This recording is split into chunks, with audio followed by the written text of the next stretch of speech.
All right, so good morning, everyone. We'll just give a couple of seconds to those that are still logging in, and then we'll go ahead and get started briefly.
Okay, we'll get started now.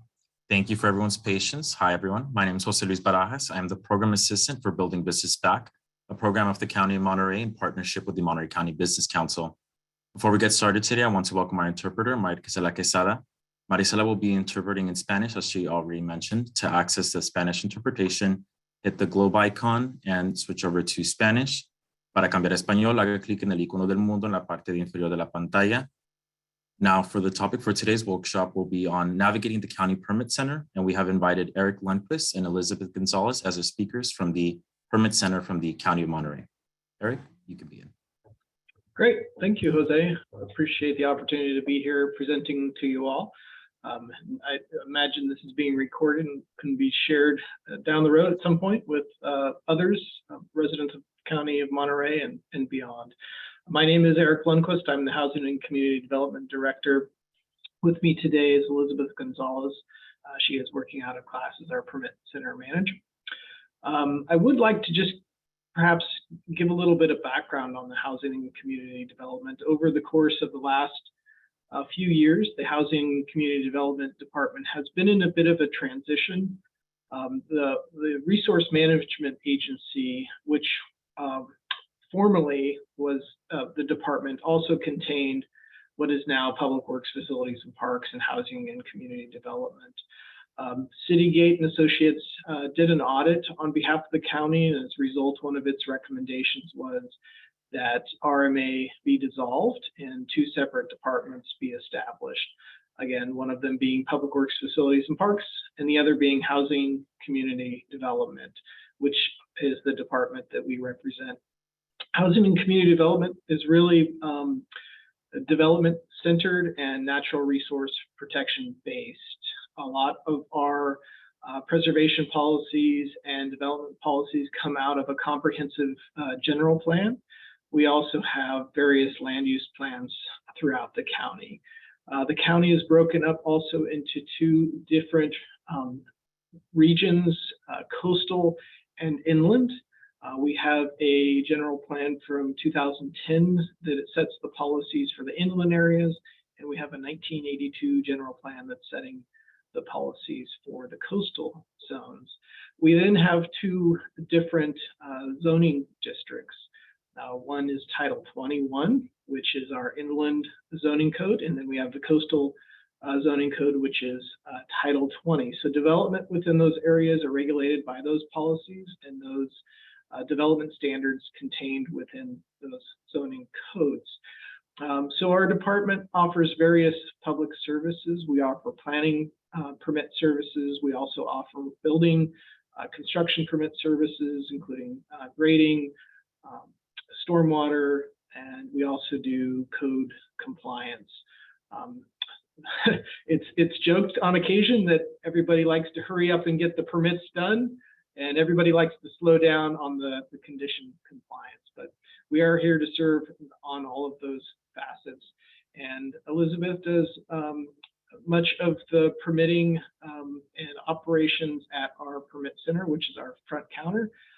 So we are handling all of the permits that come in, both through hard copy submittals at the front counter, but also now as a result of the pandemic, the COVID-19 pandemic, a lot of our applications are coming in digitally.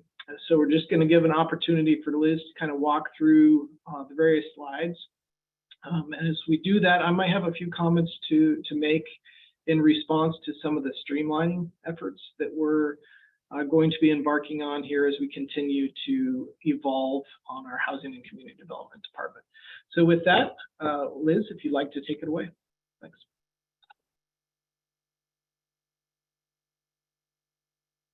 Okay, thank you, Eric, and good morning.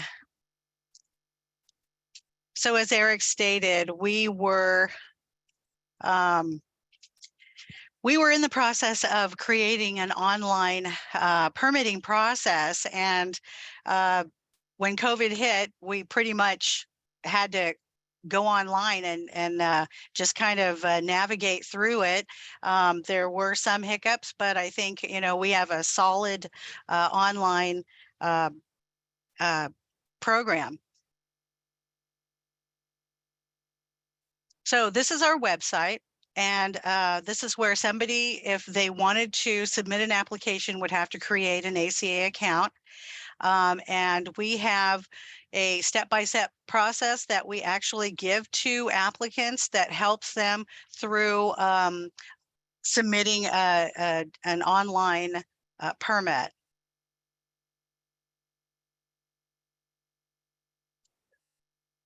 Uh-oh, Eric, okay. Is this my opportunity to add? Great. Yes. We are doing an audit through our platform, and we hope to have more transparency through Acela. Right now, there are certain limitations. So when you log in, you create your account, and then you go back into it to view the various permits that you've submitted. You have certain limitations on what you can see. On the staff side, we have much greater flexibility and input, and it's good in some facets, but in others, it's not so good because our applicants are not able to really see the entire path of the process. So in the future, we hope to be able to have more transparency to the public. I suspect that at first and second quarter of next year, we will have some of that information available. Thanks, Liz. Okay, so when somebody submits a complete application, they receive an APP number.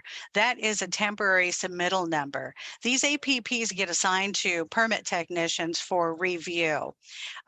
They have to make sure that the scope of work is complete and that all the documents that are needed to process a permit are also a part of the application. Once the application is reviewed and deemed complete, the permit technician will clone it into a construction permit number and then activate the workflow and then deem it incomplete after they assess the fees so that the applicant can pay the fees. So once they assess the fees and deem it incomplete, and an automated email goes to the applicant letting them know that your permit is ready to route. Please pay these fees. Great, thanks, Liz. And I think it's important to note that we have been working with a local group, the Permit Streamlining Task Force, which is made up of various trade professionals within the county to work through some of these issues, what can be better, what can be improved. And one of those is the submittal. Right now, as Liz mentioned, we have to clone it, and we're looking at measures for the applicant to actually add in the data such that we're not having to duplicate that again. That with some other improvements, again, should be coming early next year. Okay. So once fees have been paid, the permit technician will then route it to the other departments. This is very crucial. We ask that the other departments put in their comments very clearly if they're going to deem an application incomplete. That way, their information is can be seen by the applicant.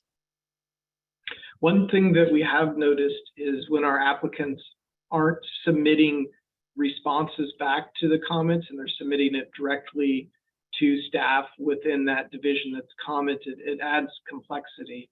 So we continue to encourage all of our applicants to maintain the submittal process going through the permit center as opposed to going directly back to staff. Any revised plans need to be submitted through the permit center in order to make sure that all divisions are reviewing the current set of plans. And this is a sample of the construction permit. So we'll pause a moment if anybody has any questions.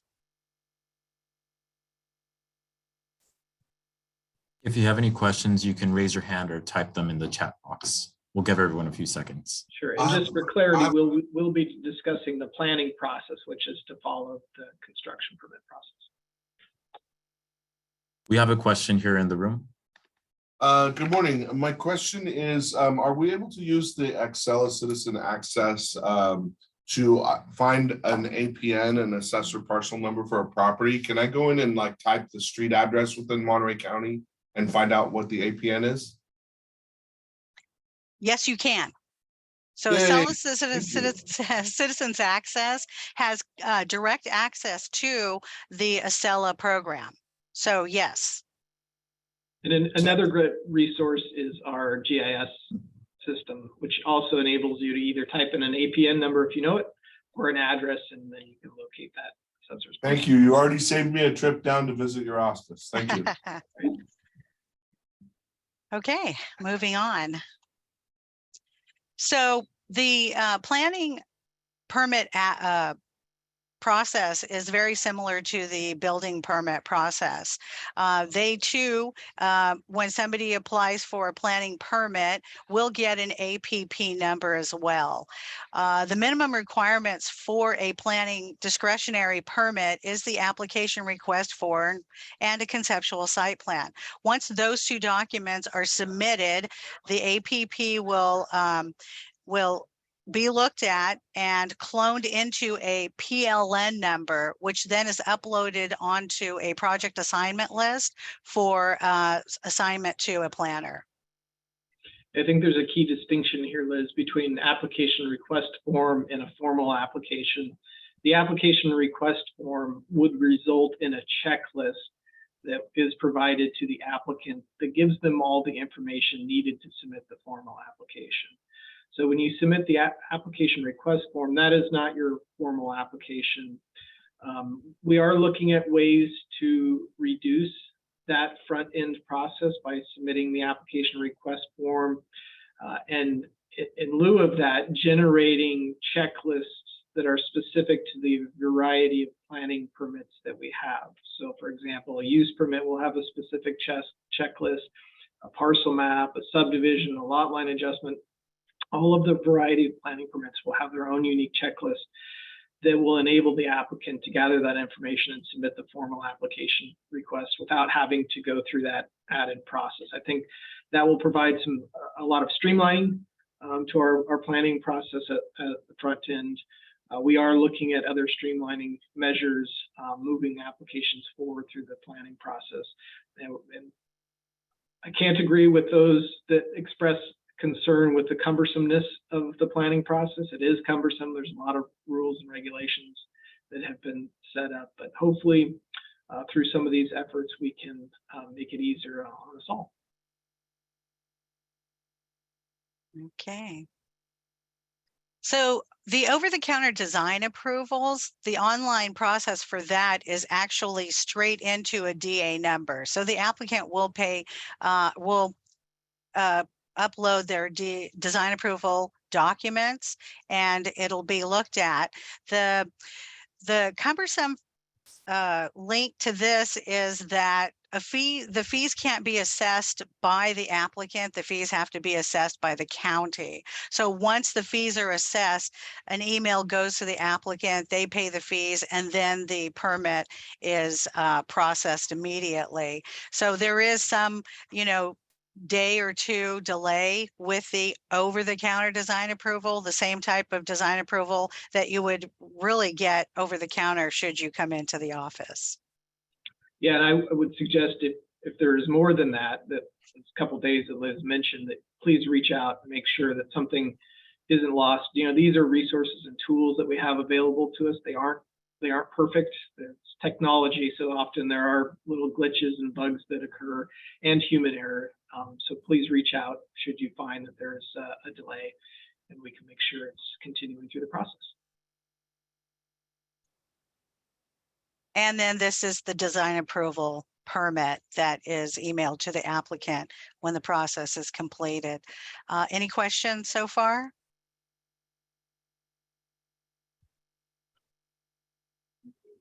A lot of design approvals occur in the coastal zone, especially in what would be Supervisorial District 5, who's as a result of the policies of the Carmel Valley Master Plan and the Coastal Act. Okay. And this is our online permit website. This is where it shows you how to create an ACA account, how to use the account, quick links to the account. These are some of the things that you can do in Acela Citizens Access. This tells you how to pay online. We encourage applicants to visit the website often, so they can keep track of their permits, so they can see what other departments, if any, are holding up their permit. So this is very, very useful. It's good to check on your neighbors too. So if you have interest in what's going on in your neighborhood, you can always put in an address, or if you know the APN, and discover if they have the proper permits as well. Okay, and this concludes our presentation.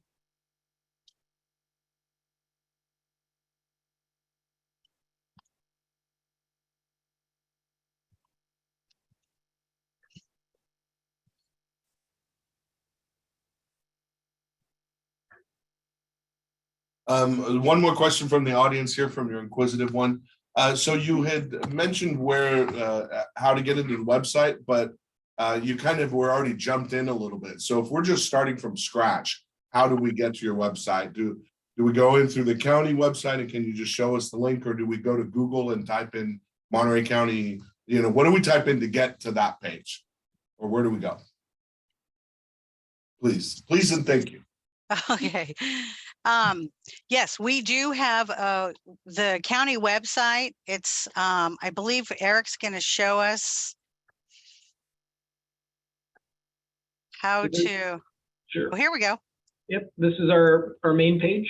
So when you look for Housing and Community Development Department, you'll find this. If you hover on Development Services, you'll find some online permit information here. If you click on that, it's going to take you right to the ACA. And then you follow the particular instructions on how to get started. You click on Citizen Access, it'll take you to this area here, where then you can type in a permit number or an address.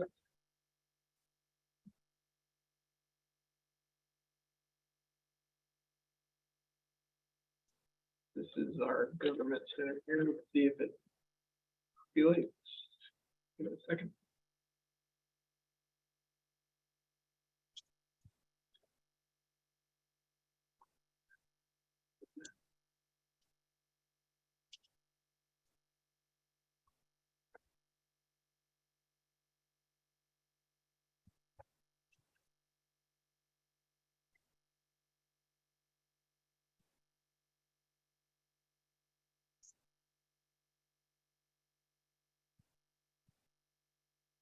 And then you can also search for a variety of different things. So building, planning.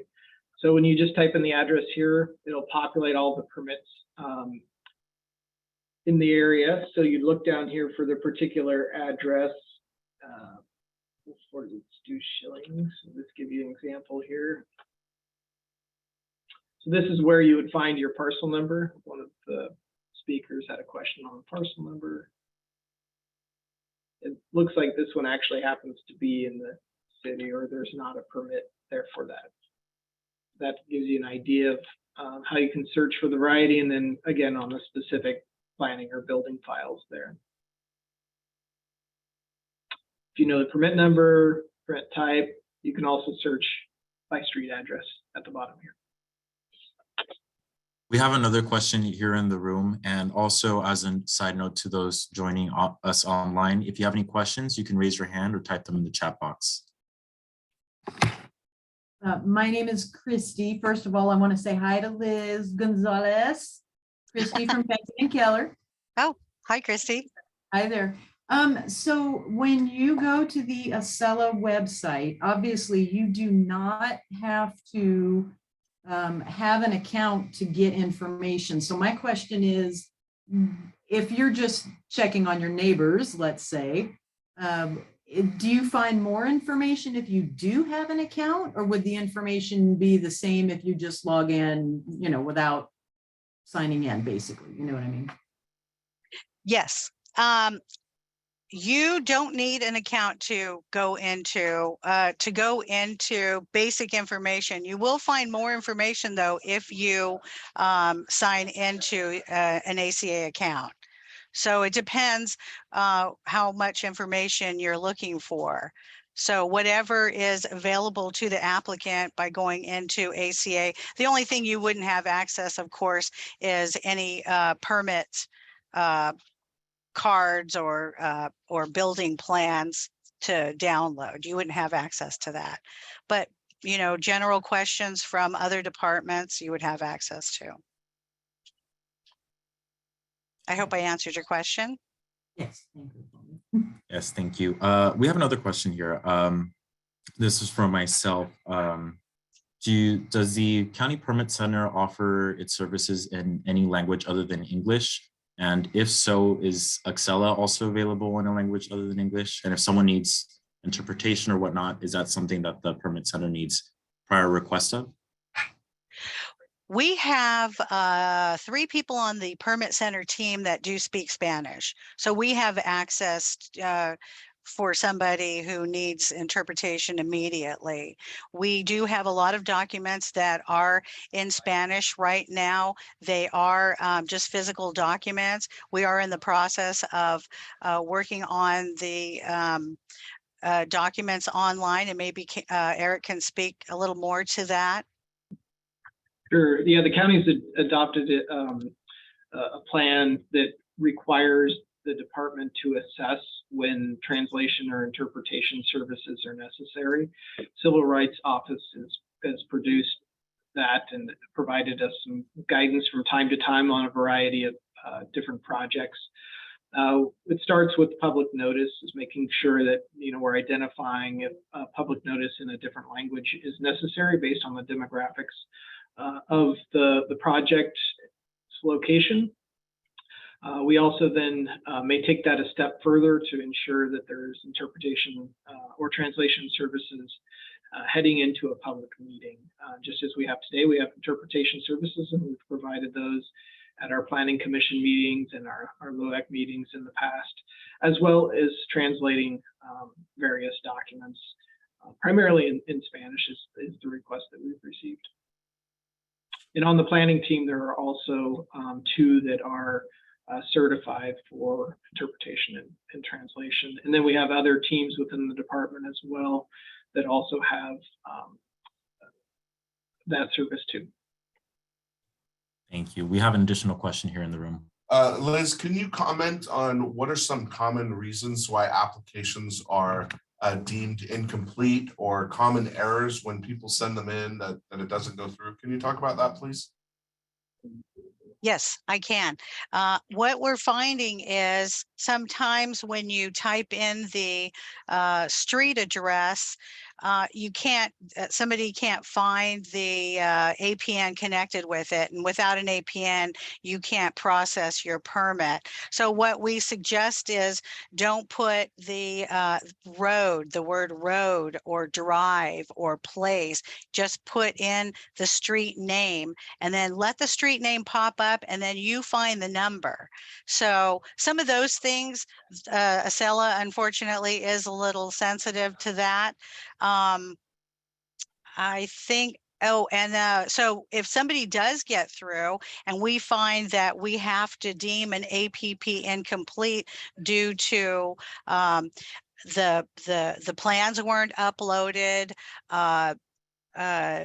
documents, reports weren't attached to the documents.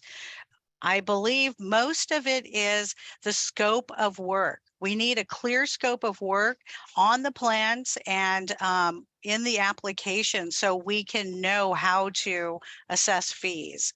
So sometimes we do go back and forth, as with if we were at the counter, we'd be able to communicate, back and forth easily. Sometimes it's a little more difficult when we have to email the applicant, letting them know this is what we need. So what we're trained to do, if we receive an incomplete application, before we deem it incomplete, in the comment section, we have to be very clear about why it's incomplete and what we need with the permit technician's name and email address. That way, that saves time. You can pick up the phone and just say, hey, my APP was deemed incomplete, and this is all the information that you need. So Do you want to talk too about sometimes the complexities with address assignment and not being an address created, and new APN numbers that yet haven't been caught up in the system? Yes. So Acela is tied to the assessor's office. So as you know, the assessor's office does get a lot of new information, and Acela, we try to keep up with that. We are working on a newer program in order to get instant access to updating Acela. We do Acela, we call them dumps, from the assessor's office, but they're not as often as we would like them to be. So if you do have an address that our department is not aware of, then you're going to get stopped online because we don't have that address that could potentially be tied to a parcel number. Right, or if like a lot line adjustment has recently been recorded and a new assessor's parcel number hasn't been assigned yet, or subdivision, there may be issues. They're limited, and if you do experience any of those technical difficulties, definitely reach out to us and we can help troubleshoot. Right. Another question is, Elizabeth, I believe it was you that mentioned the steering committee and its role with developing policies for the county permit center and streamlining that.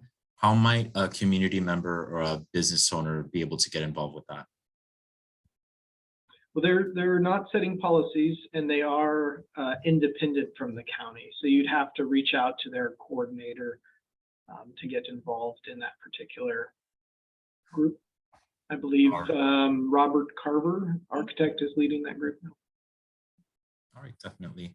And then you also mentioned that there's two different planning zones, the inland and the coastal zone, with the inland zone having its policy implemented as of 2010. And the coastal zone as of 1980, I believe. When is it time for an update for both of those plans? And again, how can the community get involved? Sure. Right now, actually, we're in the process of updating 3 of the elements. Per California state law, each general plan is required to have 7 required elements. We are updating 3 of those. And so we've been having various public meetings, outreach sessions. We will have one coming up with our planning commission on December 7th. So the public should participate in that. And it's going to be looking at our housing element, which is going to set the policies for housing for the next 8 years, which will be from January 1st of 2024 to December 30th of 2030. And it's going to require the county to provide enough land and the policies to establish 3,326 housing units. About a little less than half of those will need to be some level of affordability, from low, very low, and moderate income housing units, and that those are based on the average median income for the region. We're also going to be in the process of updating the safety element. The safety element is required to be updated when the housing element is updated, which is why we're doing that. And then a new environmental justice element. State law recently passed requiring an environmental justice element be created when the housing element is revised or updated. So that's also why we're doing that work. And there will be ample opportunity to stay involved. The housing element is on a pretty quickened pace because the state requires certification by the end of next year, by the end of 2023, which means us submitting it to state housing and community development around the April-May timeframe, such that we can get its comments back, do any revisions necessary, and then resubmit it by the end of the year for certification. So that is a great opportunity to get involved. We also have a number of committees and commissions that periodically have vacant seats, and you can get on through the clerk of the board's website and make application for those seats. And those include our land use advisory committees, our housing advisory committee, our historical resources review board, our planning commission. So there's a lot of opportunity. And in fact, we're going to be going out for recruitment for our building standards appeals board, which does require certain qualifications to be part of that. But I would encourage anybody that wants to be involved in the recommendation or decision-making process to please submit an application and get involved, or get involved just by submitting comments and speaking up during public hearings. All right, we have an additional question in the room. So Eric, this is Paul. Do you have a place where there's information provided in aggregate about the number of permit requests you receive, the average time to respond to them, things like that, so people can say, oh, I'm trying to get this type of building permit, that usually takes 3 days or whatnot. I imagine you do some level of reporting either to the Board of Supervisors or the CAO. Is there a place where the public is able to identify aggregate information like that? Unfortunately, Paul, not currently, but that is something that we do report out on occasionally, and through our Acela system, we have the ability to pull those numbers, time in possession, and the numbers of permits that we have, or code compliance cases. But we do not currently have that posted online, and we will be looking to do that. In our budget for this fiscal year, we have set 3 performance measures, and it essentially is a 6 to 8 week turnaround on the building permits and a 1-day turnaround on inspection requests that we are already receiving. Admittedly, there's always room for improvements. We've had a lot of staff vacancies within various divisions within the department. By early next year, we will be fully staffed up in our environmental services section, which has had a pretty large backlog. That's our floodplain management, our stormwater reviews. So I'm hoping and hopeful that by having that division fully staffed, that the turnaround on permits will be much more expedited than it has been. But to your point, that is something that we will be looking at, is getting that information out to the public so it knows what to expect when it's submitting an application. All right, I believe this might be the last question we have for today, and that is, does the county have any plans to make and publish pre-approved ADU plans similar to those of the city of Salinas? Yes, we do. Actually, at our last planning commission meeting, it received a presentation from Workbench, which is currently under contract with the county to prepare pre-approved ADU plans. So we're nearing the end of the design, based on the planning commission's feedback. Those will be taken forward for formal acknowledgement and then available to the public for use.